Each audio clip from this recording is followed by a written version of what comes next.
thejbeans.net.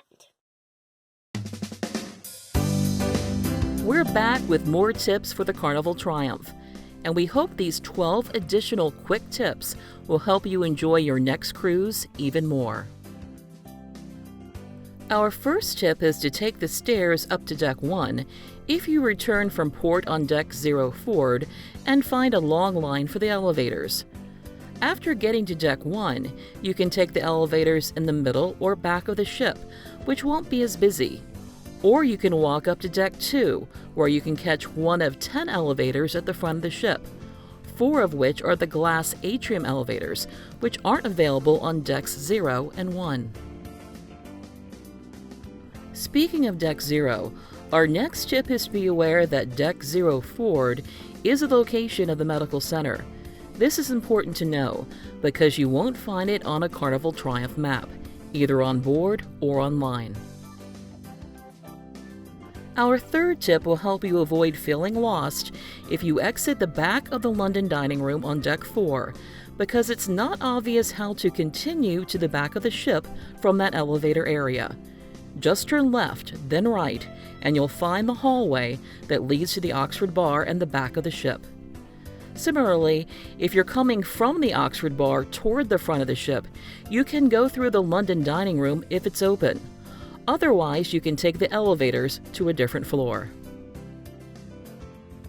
Our next tip will help you find your stateroom with the use of a few kid-friendly 4-letter words. Many people remember that port and left have 4 letters, and port is the left side of the ship when facing forward. Additionally, even also has 4 letters, and the even-numbered staterooms on the Triumph are on the port side or left side of the ship.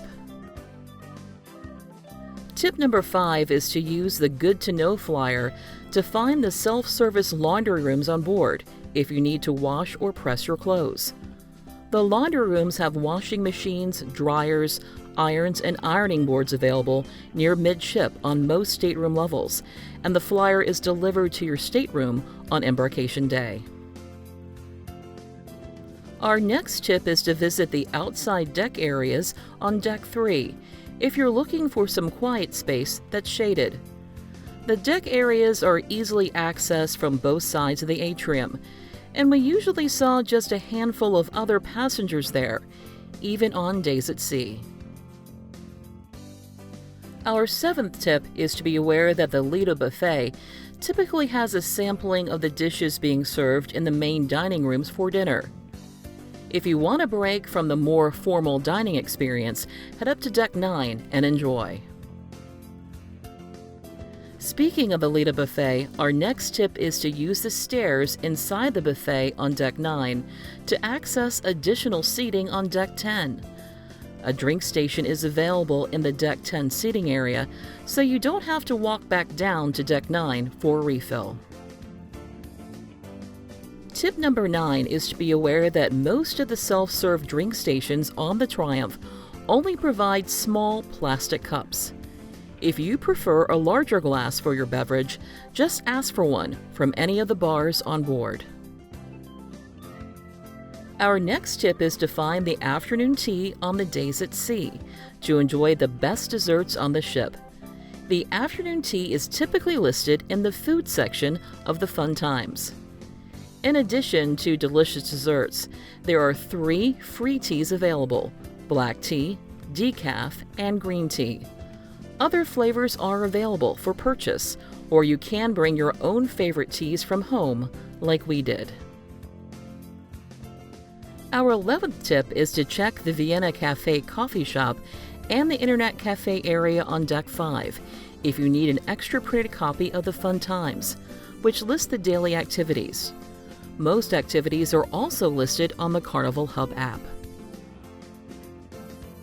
Tip number 12 is to be sure you don't completely rely on the Carnival Hub app for activity info during your cruise, because not all info is available within the app. For example, the afternoon tea on sea days and the Dr. Seuss green eggs and ham breakfast were not listed in the app, even though they were listed in the printed copy of the Fun Times. Finally, a bonus tip. Many cruisers consider the finding of ship's coins to be like a scavenger hunt, so we won't reveal the exact location, but we can confirm that the Carnival Triumph does have something on display from the ship's launch ceremony in 1999, and the photo may give you an idea of where to begin looking.